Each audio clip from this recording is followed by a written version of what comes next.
Hello friends, welcome back to this channel. लक्ष्य तक आपके साथ स्वागत है आप सभी का आपके अपने इस चैनल में। डेली करंट अफेयर सेशन में आज हम बहुत ही इंपॉर्टेंट क्वेश्चन को डिस्कस करने वाले हैं जो आपके आगामी परीक्षा की दृष्टि से बहुत ही इंपॉर्टेंट होने वाले हैं। तो वीडियो को स्किप मत करिएगा, पूरा देखिए और पूरा देखेंगे तभी आपको फ़ायदा होगा। तो चलिए सेशन स्टार्ट करते हैं। सेशन स्टार्ट करने से पहले जिसने भी अभी टेलीग्राम चैनल नहीं ज्वाइन किया वो जा करके ज्वाइन कर ले।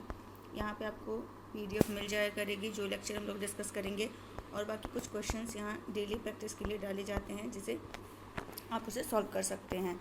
तो अभी 2 दिन से PDF नहीं डाला जा रहा है, उसका भी एक रीज़न है क्योंकि PDF में कुछ ना कुछ प्रॉब्लम हो जा रही है, कुछ मिस्टेक हो गई है, तो इसलिए नहीं डाला गया है। तो जब मुझे समय मिलेगा मैं उसको करेक्ट करके शेयर एक साथ कर लूँगी, लेकिन अभी आज का तो तुरंत शेयर कर दिया जाएगा। तो जो ज्वाइन नहीं किया जा करके ज्वाइन कर ले। बाकी और भी हमारे चैनल्स हैं, UPSC, UPPCS ग्रुप भी है, चैनल भी है, तो आप अपने सुविधानुसार जा कर के उसको ज्वाइन कर लीजिए और जो भी बेनिफिट है वो आप ले सकते हैं।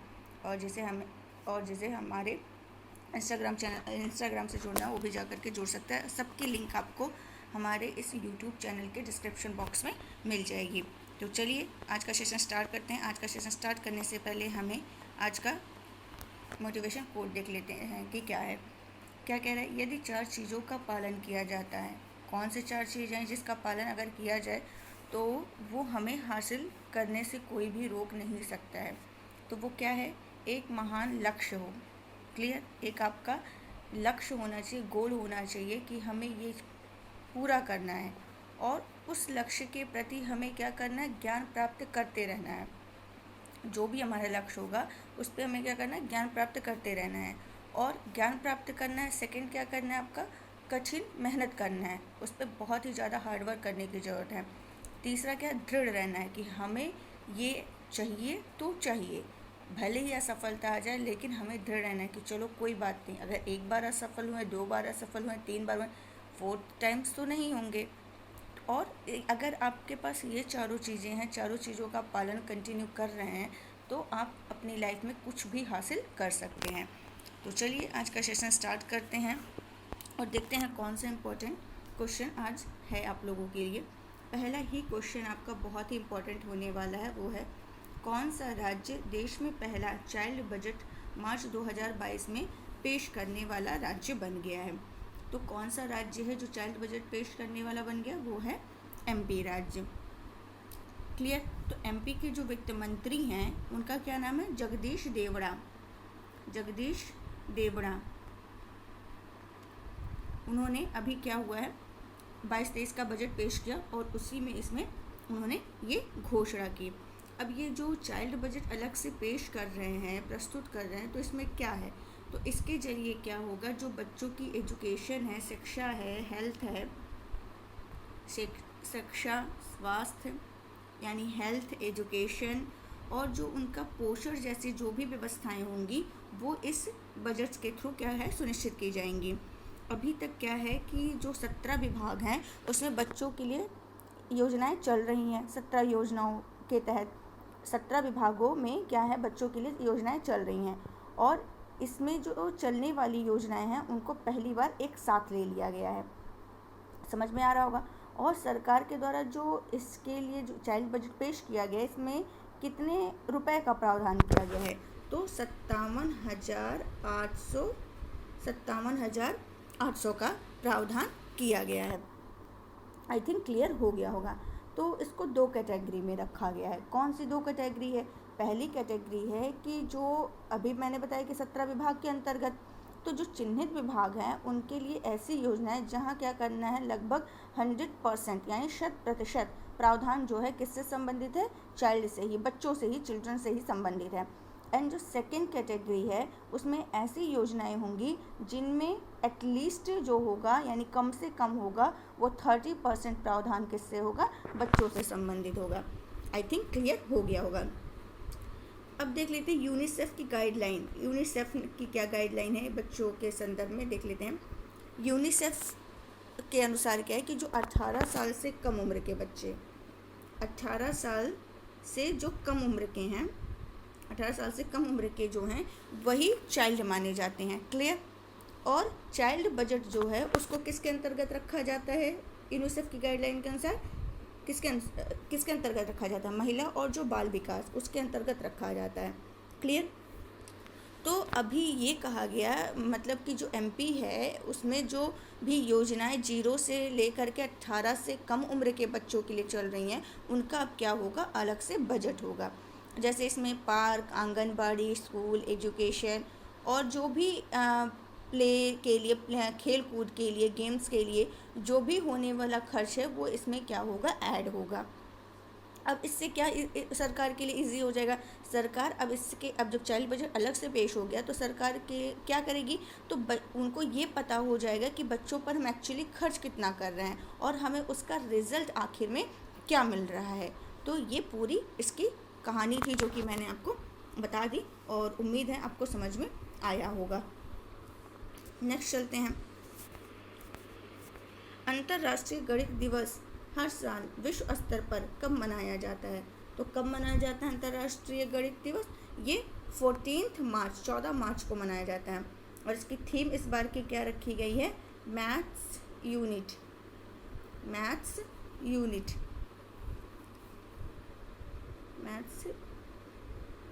यूनिट, जिसको इंटरनेशनल डे ऑफ मैथमेटिक्स कहते हैं, IDM कहते हैं।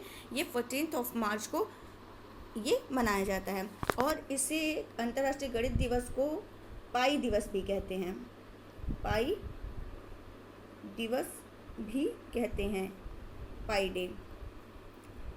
डे कहते हैं। क्लियर। क्योंकि जो गणितीय स्थिरांक है यानी पाई को 3.10 तक क्या किया जा सकता है, पूर्णांकित किया जा सकता है। क्योंकि जो पाई है उसको कहाँ तक पूर्णांकित किया जा सकता है, 3.14 तक। और इसका उद्देश्य क्या है, तो इसका उद्देश्य यही है कि लोगों को क्या किया जाए, साइंस और टेक्नोलॉजी यानी विज्ञान और प्रौद्योगिकी में मैथ्स की, गणित की आवश्यक उसकी जो भूमिका है उसके बारे में क्या करना, एजुकेट करना, शिक्षित करना और जीवन की जो गुणवत्ता है उसमें क्या करना, सुधार करना। और क्या है इसका उद्देश्य, महिलाएं और जो गर्ल्स हैं, लड़कियां हैं, उनको सशक्त बनाना और जो हमारा सतत विकास है उसमें योगदान करना। तो ये आपको क्लियर हो गया होगा। और मैंने ऑलरेडी बता दिया कि इसकी जो थीम है वो क्या है, मैथमेटिक्स यूनिट। इसको आप कर लीजिए मैथमेटिक्स यूनिट। क्लियर हो गया होगा। और पहला जो अंतर्राष्ट्रीय गणित दिवस मनाया गया था वो कब मनाया गया था, 2014 को मनाया। एक मिनट गाइज, पहली बार जो गलत हो गया थोड़ा सा, एक मिनट। पहली बार जो अंतर्राष्ट्रीय गणित दिवस मनाया गया था, 2020 में 14 मार्च 2020 को पहला अंतर्राष्ट्रीय गणित दिवस मनाया गया था। क्लियर। चलिए ठीक है। और ये तो हो गया 14 मार्च। अभी कल मैंने एक उपभोक्ता अधिकार दिवस के बारे में बताया था कि ये पूरा 14 से 20 मार्च तक चलेगा। मैंने बताया था कि ये पूरा क्या कर रहा है कि उपभोक्ता मामले विभाग के द्वारा उपभोक्ता अधिकारिता सप्ताह का आयोजन 14 से 20 मार्च किया जा रहा है। तो जो 15 मार्च है, 15 मार्च को हम लोग क्या सेलिब्रेट करते हैं, विश्व उपभोक्ता अधिकार दिवस। तो इसको नोट कर लीजिएगा एक साथ ही। अब इसको अलग से कल लेकर नहीं आएंगे, आज ही मैंने इसको इसी में ऐड कर लिया है कि 15 मार्च को, 15 मार्च को हर साल क्या करते हैं, वर्ल्ड कंज्यूमर राइट डे यानी कि विश्व उपभोक्ता अधिकार दिवस मनाया जाता है। और ये जो दिन होता है क्यों मनाया जाता है, तो जो उपभोक्ताएं हैं यानी कंज्यूमर्स हैं, उनकी जो शक्ति है और सभी के लिए क्या करना है, एक निष्पक्ष, सुरक्षित और टिकाऊ बाजार के लिए उनके अधिकारों को क्या करना है, बताना है। क्लियर। इस वर्ष की जो थीम रखी गई है वो क्या थीम रखी गई है उपभोक्ता अधिकार दिवस की, तो उसकी जो थीम रखी गई है फेयर डिजिटल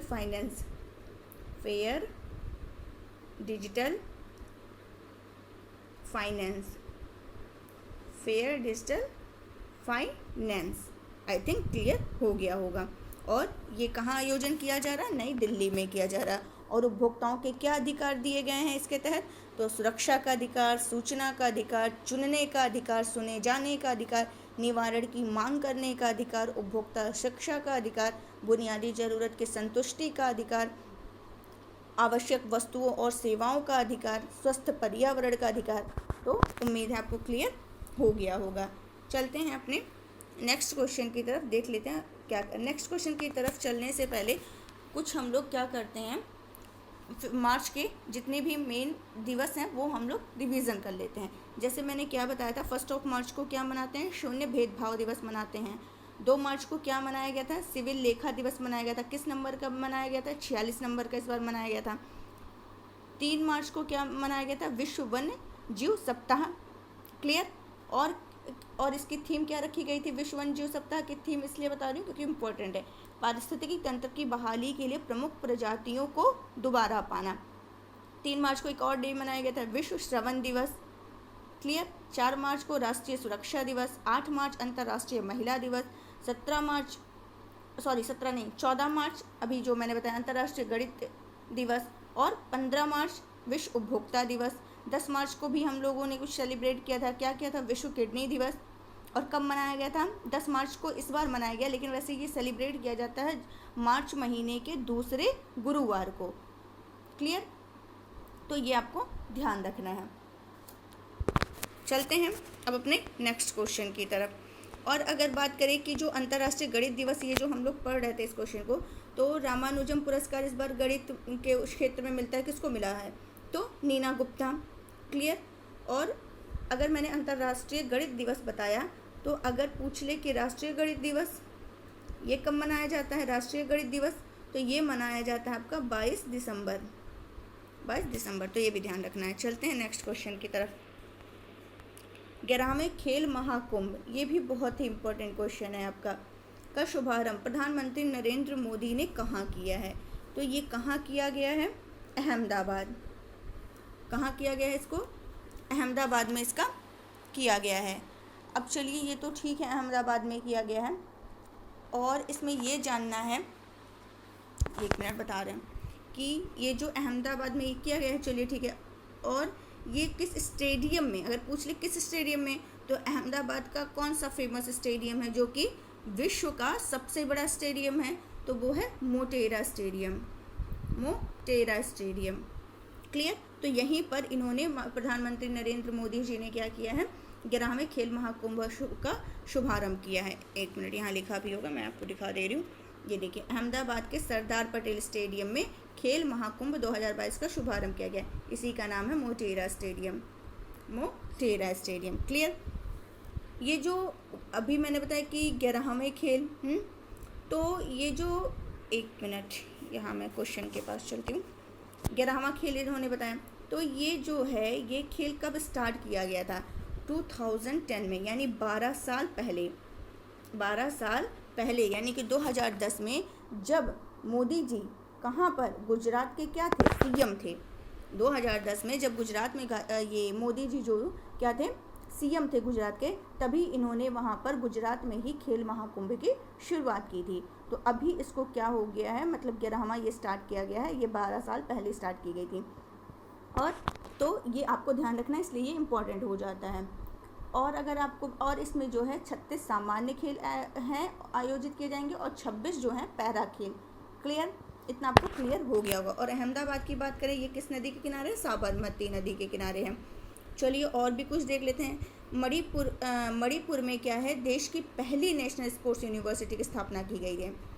कहाँ पर, अगर पूछ ले कि देश की पहली नेशनल स्पोर्ट्स यूनिवर्सिटी कहाँ पर है, तो मणिपुर में है। कब स्थापित की गई थी, 2018 में की गई थी। और मेजर ध्यानचंद स्पोर्ट्स यूनिवर्सिटी कहाँ पर है, तो ये यूपी में। तो ये तो अभी हाल ही की न्यूज़ है, तो उसको ध्यान रखिएगा। चलते हैं नेक्स्ट क्वेश्चन की तरफ। मंगल जोड़ी पक्षी अभ्यारण्य, बहुत ही इम्पोर्टेंट है, यूपीपीसीएस, तो उसको ध्यान रखिएगा। मंगल जोड़ी पक्षी अभ्यारण्य जो कि चर्चा में, किस राज्य में स्थित है, चलिए देख लेते हैं किस राज्य में स्थित है। ये है ओडिशा राज्य में। तो ओडिशा राज्य में आपको पता होगा एक चिल्का झील है जो कि फेमस है, क्वेश्चन पूछता भी, हमेशा पूछता है। तो चिल्का झील जो है उसी में क्या है, एक क्षेत्र है जिसका नाम है मंगल जोड़ी। क्लियर। तो चिल्का झील में जो क्षेत्र है मंगल जोड़ी, ये किस लिए फेमस है, ये फेमस है प्रवासी पक्षियों के लिए। तो ये प्रवासी पक्षियों का क्या है, एक बहुत ही महत्वपूर्ण इम्पोर्टेंट अड्डा है, स्थान है। क्लियर। तो अभी ये चर्चा में क्यों आया है, चर्चा में इसलिए आया कि जो मछली पकड़ने वाली नौकाएं हैं, मशीनीकृत जो नौकाएं हैं, उनके आवाजाही पर प्रतिबंध लगाने का प्रस्ताव किया है उड़ीसा सरकार ने, ताकि जो प्रवासी पक्षी हैं, जो आ रहे हैं पक्षियाँ, वो हर साल 6 महीने के लिए यहाँ पर क्या करें, आराम से यहाँ रह सके बिना किसी बाधा के। क्लियर। तो इसीलिए चर्चा में आया। तो चर्चा में आया तो ऐसे ही क्वेश्चंस जो हैं करंट में पूछे जाते हैं, तो उसको ध्यान रखिएगा। तो चिल्का, अब ये मैंने बताया कि चिल्का झील के में एक रीज़न है, उसी का नाम एक क्षेत्र है, वहीं पर ये पूरा है जो प्रवासी पक्षियों के लिए फेमस है। तो अब जब चिल्का झील का नाम आया तो चिल्का झील के बारे में पढ़ लेते हैं। जो चिल्का झील है ये क्या है, एशिया का सबसे बड़ा, चिल्का झील जो है एशिया का सबसे बड़ा और विश्व का, एशिया यानी कि भारत का फर्स्ट नंबर का, और अगर ये विश्व की बात करें तो विश्व का दूसरा सबसे बड़ा क्या है, लैगून है। एशिया का पहला और विश्व का दूसरा सबसे बड़ा लैगून है। इसको किया गया था 1981 में, 1981 में इसको रामसर कन्वेंशन के तहत क्या किया गया था, नामित किया गया था। और मतलब पहला भारतीय आर्द्र भूमि वेटलैंड नामित किया गया था इसको रामसर कन्वेंशन के तहत 1981 में। क्लियर। और ये मतलब ये लैगून क्षेत्र में लगभग 16 वर्ग किलोमीटर में फैला हुआ है, और इसमें मतलब अगर कहा जाए तो इस क्षेत्र में एक द्वीप फैला हुआ है जिसका नाम है नलबाना द्वीप। नलबाना द्वीप, ये 16 वर्ग किलोमीटर में नलबाना द्वीप फैला हुआ है, जिसको फॉरेस्ट ऑफ रीड्स कहा जाता है। इसको क्या किया गया, वर्ष 1987 में पक्षी अभ्यारण्य घोषित किया गया था। क्लियर। तो ये जो पक्षी अभ्यारण्य अगर मंगला जोड़ी पक्षी अभ्यारण्य जो है, ये मैंने बता दिया कि कहाँ है, चिल्का झील है। जैसे ये है, एक मिनट मैप तो नहीं बन पाएगा, यहाँ पे जो चिल्का झील है, ठीक है, तो चिल्का झील के उत्तरी सिरे पर, चिल्का झील के उत्तरी सिरे मतलब उत्तरी सिरे पर ये मंगला जोड़ी स्थित है। और ये कैसी है, दलदली भूमि है। कैसी है ये, दलदली भूमि है, जो कि मैंने बताया कि यहाँ पे बहुत सारे प्रवासी पक्षी, जलीय पक्षी यहाँ पर आते हैं और इनका निवास स्थान होता है। और यहाँ पर ये अक्टूबर टू मार्च, अक्टूबर से मार्च तक ये आते हैं यहाँ पर। और ये पक्षी कहाँ से आते हैं, जैसे इराक हो गया, ईरान, सर्बिया, हिमालय से आते हैं। तो उम्मीद है आपको ये सारे जो भी पॉइंट मैंने बताया आपको क्लियर हो गया होगा। और मंगला जोड़ी जो ये पक्षी अभ्यारण्य है, इसको पक्षी के संरक्षण के लिए विश्व स्तर पर बहुत ही महत्वपूर्ण माना जाता है। तो ये भी आपको ध्यान रखना है। चलते हैं अपने नेक्स्ट क्वेश्चन की तरफ। बहुत ही इम्पोर्टेंट क्वेश्चन है, बहुत ही ज़्यादा इम्पोर्टेंट। 75वें बाफ्टा पुरस्कार 2022 में कौन सी मूवी को, किस फिल्म को सर्वश्रेष्ठ फिल्म पुरस्कार प्रदान किया गया है?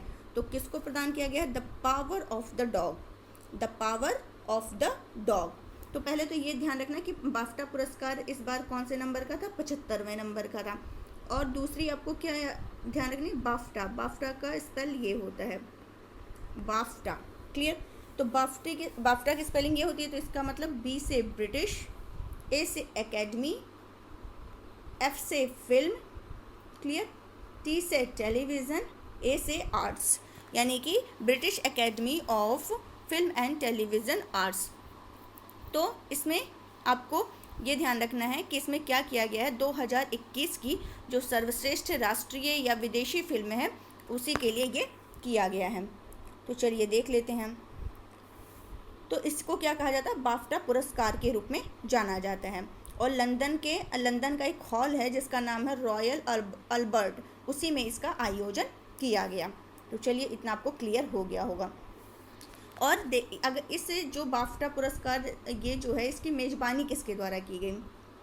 मेज़बानी, तो मेज़बानी जो है वो अभिनेत्री भी हैं और कॉमेडियन भी हैं, उनका नाम है रेबेल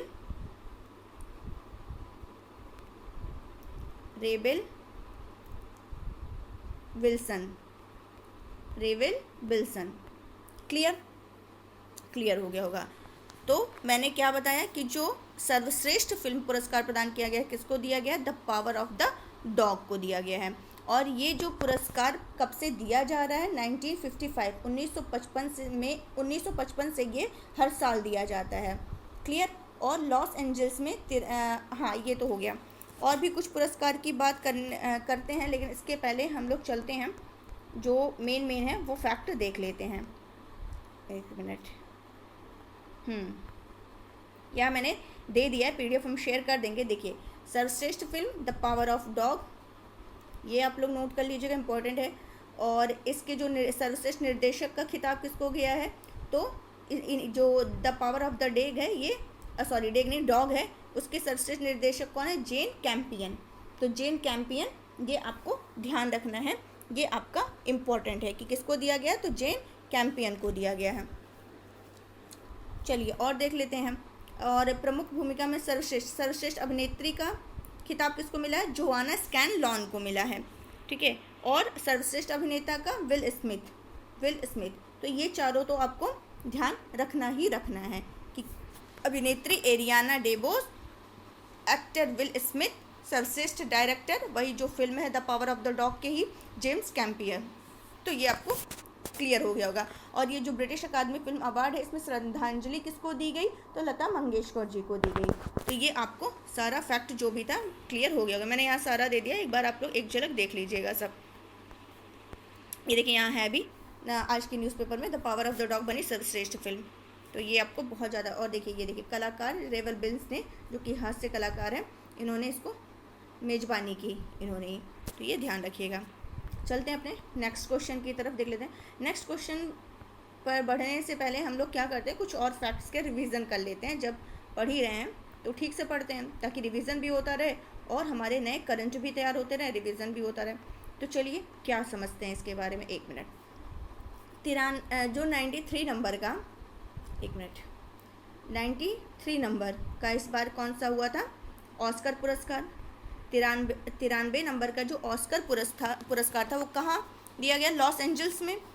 तो इसमें जो सर्वश्रेष्ठ फिल्म, जो इसमें सर्वश्रेष्ठ फिल्म का 2021 में 2020 की फिल्म को दिया गया था। तो सबसे ज़्यादा मतलब सर्वश्रेष्ठ फिल्म का पुरस्कार किसको दिया गया था, नोमैड लैंड को दिया गया था। नोमैड लैंड, ऑस्कर अवार्ड में सर्वश्रेष्ठ फिल्म किसको दिया गया था, नोमैड लैंड। ये क्वेश्चन पूछा भी था एग्जाम में लास्ट टाइम, तो ये सब ध्यान रखना है। और ये इनके निर्देशक कौन है, निर्देशक इनके हैं, थोड़ा टफ नाम है बट हम यहाँ पर लिख दे रहे हैं, आप लोग अपना क्लो झाओ।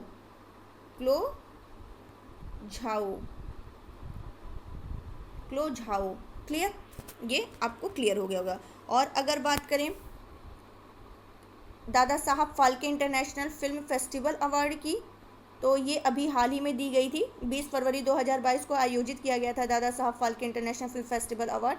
तो इसमें film of the year award किसको दिया गया था, पुष्पा द राइज को दिया गया था। सर्वश्रेष्ठ फिल्म पुरस्कार किसको दिया गया था, शेरशाह को दिया गया था। सर्वश्रेष्ठ अभिनेता का पुरस्कार रणवीर सिंह को दिया गया था। अभिनेत्री का पुरस्कार कृति सेनन को दिया गया था। और फिल्मों में उत्कृष्ट योगदान के लिए आशा पारेख को दिया गया था। अगर बात करें किसकी, 67वें राष्ट्रीय फिल्म पुरस्कार की, तो इसमें सर्वश्रेष्ठ फीचर फिल्म मरक्कर को दी गई थी, जो लायन ऑफ द अरेबियन सी मलयालम है। और सर्वश्रेष्ठ अभिनेता के लिए मनोज बाजपेयी और किसको, धनुष को दिया गया था। और सर्वश्रेष्ठ अभिनेत्री के लिए कंगना रनौत को। तो कंगना रनौत याद रखिएगा, ये पूछा जा सकता है। नेक्स्ट क्वेश्चन चलिए देखते हैं क्या कह रहा है। 13 मार्च 2022 को योग महोत्सव 2022 का उद्घाटन किया गया है। इस वर्ष कौन से नंबर का अंतर्राष्ट्रीय योग दिवस मनाया जाएगा, तो इम्पोर्टेंट हो जाता है। तो देख लीजिए 8वें नंबर का, ये इस बार कौन से नंबर का मनाया जाएगा, 8वें नंबर का मनाया जाएगा। चलिए देख लेते हैं कैसे। तो इसमें अभी आपको तो पता होगा कि अंतर्राष्ट्रीय योग दिवस कब मनाया जाता है, 21 जून को मनाया जाता है। लेकिन ये पहले कहाँ, अभी 13 मार्च को ही न्यूज़ में क्यों आ गया, तो चलिए देख लेते हैं क्यों आया है। तो इसमें ये कहा, जो हमारे केंद्रीय आयुष मंत्री हैं, क्या नाम है उनका, सर्बानंद सोनोवाल, तो उन्होंने अभी क्या हुआ, संडे को इसका उद्घाटन किया और ये स्टेटमेंट दिया कि इस बार जो 8वां अंतर्राष्ट्रीय दिवस है उसको हम लोग कितने दिन तक मनाएंगे, 100 दिन तक मनाएंगे। कितने दिन का प्रोग्राम ये होगा, 100 डेज़ का प्रोग्राम ये होने वाला है। क्लियर। तो ये जो 100 डेज़ का प्रोग्राम होने वाला है, तो इसमें ये 100 डेज़ में क्या होगा कि इन्होंने कहा कि 100 दिन चलेगा और 100 शहर में चलेगा, और ये 100 संगठन की थीम पर चलाया जाएगा। क्लियर? इतना आपको क्लियर हो गया होगा। और इसमें कुछ बताते हैं, 1 मिनट। तो वही उन्होंने कहा, जो क्या नाम है उनका, सर्बानंद सोनोवाल जी, उन्होंने कहा कि योग से पहले, यानी 21 जून में जो योग दिवस है उससे पहले क्या करेंगे, 100 दिन पहले इसका योग का हम लोग प्रचार प्रसार करेंगे पूरे विश्व में। और इसकी घोषणा कब हुई थी योग दिवस की, अंतर्राष्ट्रीय योग दिवस की? ये हुई थी 2014 में, और मनाना कब स्टार्ट किया गया था? 2015 में। और आपको पता ही होगा अंतर्राष्ट्रीय योग दिवस ऑलरेडी मैंने बता दिया 21 जून, और 8वें नंबर का, ये भी ध्यान रखिएगा किस नंबर का है, 8वें नंबर का है। और भारत के बाहर पहला योग विश्वविद्यालय कहाँ स्थापित किया गया है? Los Angeles. तो ये भी ध्यान रखिएगा। चलते हैं नेक्स्ट क्वेश्चन की तरफ। नेक्स्ट क्वेश्चन हमारा क्या कह रहा है, रेस्ट एश्योर्ड एक आत्मकथा है, क्या नाम है इसका? Rest assured. तो ये जो है, ये नाम यह आत्मकथा जिसका हाल ही में विमोचन किया गया है, तो ठीक है, किसने विमोचन किया है? कपिल देव ने किया है। लेकिन ये आत्मकथा किसकी है, ये भी तो जानना जरूरी है, बिल्कुल जानना जरूरी है। गुडप्पा विश्वनाथ, ये पूर्व कप्तान रह चुके हैं, पूर्व भारतीय कप्तान रह चुके हैं गुडप्पा विश्वनाथ। तो इन्हीं की आत्मकथा है जिसका विमोचन किसने किया है? कपिल देव ने किया है। तो इसमें बहुत ज़्यादा जानने की जरूरत नहीं, बस इतना ही जानिए। और अभी फियरलेस गवर्नेंस मैंने बताया था, कौन लेखिका हैं इसकी? किरण बेदी। और लाल सलाम किसकी है? स्मृति ईरानी। तो ये सब ध्यान रखिएगा, क्वेश्चन पूछ लेता है।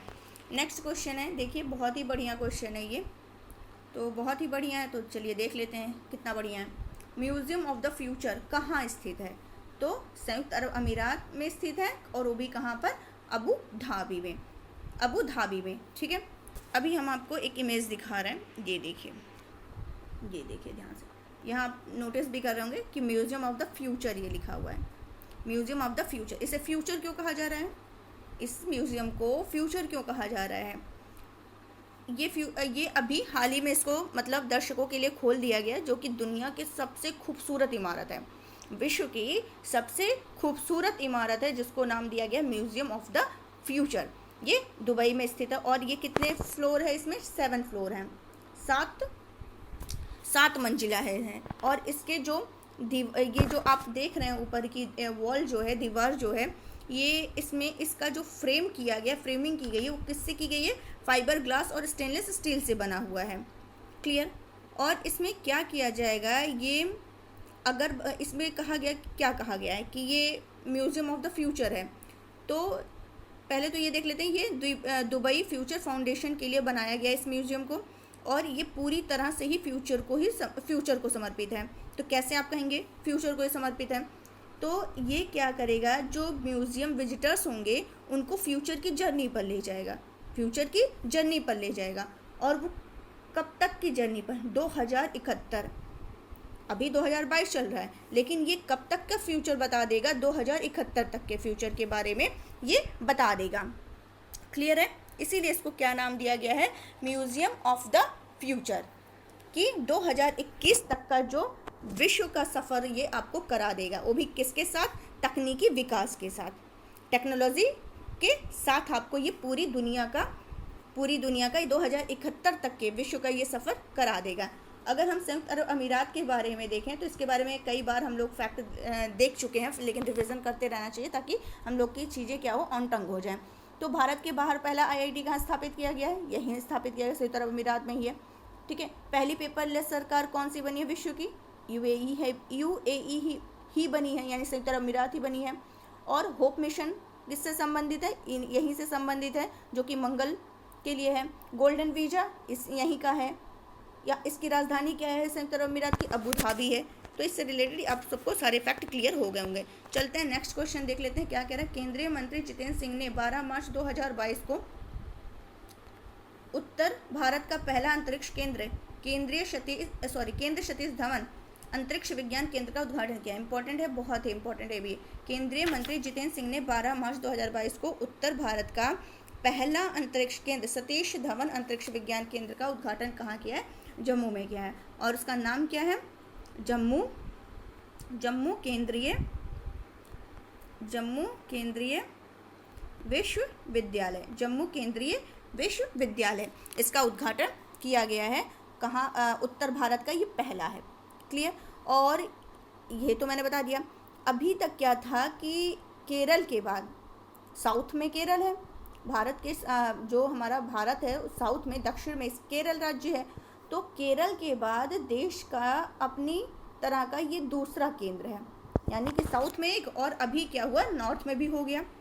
तो केरल के बाद ये दूसरा केंद्र है जहाँ क्या होगा, पढ़ाई अनुसंधान कार्य के अलावा अंतरिक्ष विज्ञान की पढ़ाई करके विद्यार्थी जो होंगे वो इसरो और नासा जैसे संस्थान में क्या करेंगे, अपने करियर के लिए जा सकेंगे। तो ये आपको क्लियर हो गया होगा। चलिए ये तो ठीक है। ये जो जम्मू केंद्रीय विश्वविद्यालय यहाँ पर होगा क्या, तो जो नॉर्थ इंडिया है यानी उत्तर भारत है, तो वहाँ की जो रिवर्स होंगी, ग्लेशियर्स होंगे, उनके बारे में क्या किया जाएगा, रिसर्च किया जाएगा। क्लियर हो गया होगा। अब जब यहाँ पर और देख लेते हैं, ये जो विक्रम साराभाई स्पेस सेंटर है, इसके हेड कौन है? उन्नी कृष्णन नायर। अभी हाल ही में न्यूज़ है, करंट की है, तो ध्यान रखिएगा, पूछा जा सकता है। इसरो के चीफ कौन बनाए गए हैं? सोमनाथ। क्लियर? और जम्मू कश्मीर के जो त्यौहार हैं आपके, जैसे कि पुष्कर फेस्टिवल जम्मू कश्मीर का है। क्लियर? और पुष्कर मेला पूछे तो वो तो राजस्थान, लेकिन ये फेस्टिवल है तो ये जम्मू कश्मीर। हेरात अभी हाल ही में बनाया गया था, महाशिवरात्रि, जैसे हमारे यहाँ महाशिवरात्रि मनाई जाती है, वैसे जम्मू कश्मीर में क्या है, ये हेरात महोत्सव उसी को कहा जाता है। और कंचोत, जैसे करवा चौथ यहाँ पर, वहाँ कंचोत, तो ये सब ध्यान रखना है। चलते हैं नेक्स्ट क्वेश्चन की तरफ। किस राज्य में हाल ही में वन उत्पादों का एक नया ब्रांड, ये गलत हो गया, देखिए क्या नाम है उस ब्रांड का? अदाबी ब्रांड लॉन्च किया गया है। तो किस राज्य में वन उत्पादों का एक नया ब्रांड अदाबी ब्रांड लॉन्च किया गया है? अदाबी, वो है केरल। तो केरल में एक कस्बा है जिसका नाम है नीलाम्बूर कस्बा। नीलाम्बूर कस्बा है। तो वहाँ उसी कस्बे का जो वन प्रोडक्ट है, उसी का एक नया ब्रांड लॉन्च किया गया है। क्लियर? तो ये नीलाम्बूर जब क्षेत्र है, तो यहाँ पर जो आदिवासी होंगे उनका नाम भी नीलाम्बूर, उसी नाम से फेमस होंगे। तो यहाँ का जो नीलाम्बूर आदिवासी है, वो उन्हीं के द्वारा जो एकत्र की जाती है, कलेक्ट की जाती है लघु वनोपज, उसी को क्या किया जाएगा, उनको अब किस ब्रांड के तहत बेचा जाएगा? अदाबी ब्रांड। जैसे जंगली शहद और भी बहुत सारे जो वन प्रोडक्ट होंगे, उसको इसी ब्रांड के तहत अब बेचा जाएगा। तो ये आपको क्लियर हो गया होगा। तो अभी क्या किया गया है कि जो जन शिक्षण संस्थान है, JSS जन शिक्षण संस्थान, और नाबार्ड, ये किसके तहत किया जाएगा? नाबार्ड और जन शिक्षण संस्थान, तो इन्हीं के द्वारा इसको नीलाम्बूर में आदिवासी उत्सव में इसी ब्रांड को अभी लॉन्च किया गया है और इसी के द्वारा कार्यान्वित किया जा रहा है, इन्हीं दोनों के तहत, नाबार्ड और JSS के तहत। क्लियर हो गया है? तो पहले चरण में इसमें क्या किया जाएगा, जो जंगली शहद होंगे उनके अलावा जो जंगली शतावरी है, आंवले के जो बहुत सारे प्रकार हैं, उनके अचार, आम, इन सभी को क्या करेंगे, इसी के तहत, अदाबी ब्रांड के तहत ही क्या किया जाएगा, बढ़ावा दिया जाएगा। और इसमें नीलाम्बूर कस्बे के आदिवासी के द्वारा जो गठित गोत्र मृत सोसाइटी है, वो क्या करेगी, इन उत्पादों की बिक्री का क्या करेगी, नेतृत्व करेगी। तो उम्मीद है आपको सारे क्लियर हो गए होंगे फैक्ट। अब आपका कुछ बचा नहीं है, मैंने सारा आपको क्लियर कर दिया है। और इडुक्की बात किस नदी पर बनाई गई है? पेरियार नदी पर, जो कि केरल की है। क्लियर? और एशिया का सबसे बड़ा वैज्ञानिक बर्ड एटलस कहाँ जारी किया गया? केरल का ही है, लॉन्च किया गया है, जो कि मैंने बताया भी था अपने लेक्चर में। मोहिनी अट्टम किसका है? कथकली किसका है? केरल का ही। तो ये सब ध्यान रखिएगा, बहुत ही इंपॉर्टेंट है। चलिए रिवीजन कर लेते हैं फटाफट। कल का रेलवे के किस मंडल का हाल ही में भारतीय रेलवे के पहले गतिशक्ति कार्गो टर्मिनल का उद्घाटन किया गया? गतिशक्ति। चार धाम परियोजना की उच्च अधिकार प्राप्त समिति का अध्यक्ष 11 मार्च 2022 को किसे नियुक्त किया गया? AK सीकरी। किस राज्य सरकार के द्वारा मुख्यमंत्री श्रमिक कल्याण, ये यहाँ पर छूट गया था,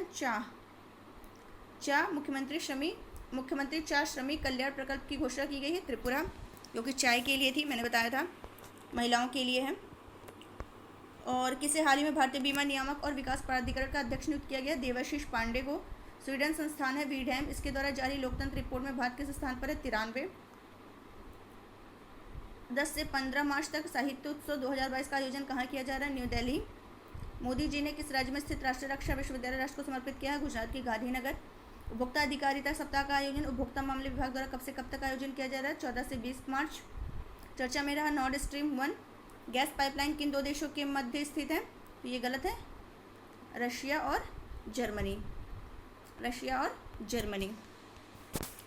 नेक्स्ट आपका 807 गोल के साथ प्रोफेशनल फुटबॉल के इतिहास में कौन 12 मार्च 2022 को सबसे ज़्यादा गोल करने वाले फुटबॉलर बन गए? Cristiano Ronaldo. जीआई टैग वाले किस राज्य या यूटी की कालीन को जर्मनी रवाना किया गया है? अभी कश्मीर। अभी क्या न्यूज़ में आया है? कॉट्सवॉल्ड में पैदा हुए सफ़ेद गैंडे का नामकरण किया गया है। तो ब्रिटेन की क्वीन जो है एलिजाबेथ द्वितीय, इन्होंने क्या किया है? इनके सिंहासन पर ये 17 वर्ष तक पूरा कर लिया सिंहासन किया। इसी की खुशी में जो ब्रिटिश वन्यजीव पार्क है वहाँ पर एक क्या है? कॉट्सवॉल्ड है, उसी में पैदा हुआ है एक दुर्लभ सफ़ेद गैंडा, उसका नाम क्या रख दिया? इन्हीं के नाम पर क्वीन रख दिया गया है। और मैंने बताया ही था कि क्या नाम है, अभी पाकिस्तान में एक मिसाइल चली गई थी, भारत द्वारा छोड़ी गई मिसाइल का नाम ब्रह्मोस है, तो वहाँ चली गई थी। तो इसमें यही पाकिस्तान का स्टेटमेंट है कि मिसाइल का जवाब हम भी दे सकते हैं, लेकिन हमने होश से काम किया। बहुत होश उनका काम करता है, देखते ही हम लोग। चलिए नेक्स्ट क्या न्यूज़ है? कल से 12 से 14 आयु वर्ग को लगेगी कोरोना वैक्सीन। तो 12 से 14 साल के लिए भी अब स्टार्ट हो गई है, तो ये भी न्यूज़ में है, सोचा आपको बता दें। मंगला जोड़ी मैंने बता ही दिया है, ये आप लोग देख लीजिएगा, और ये भी मैंने दिखा दिया है। तो गाइड चलिए, आपको सेशन समझ में आया होगा, उम्मीद है पसंद भी आया होगा। तो इसको शेयर करिए, लाइक करिए और सब्सक्राइब करना ना भूलिए, ज़्यादा से ज़्यादा सब्सक्राइब करिए। तो चलिए आज के लिए बस इतना ही, कल फिर मिलते हैं। Thank you so much.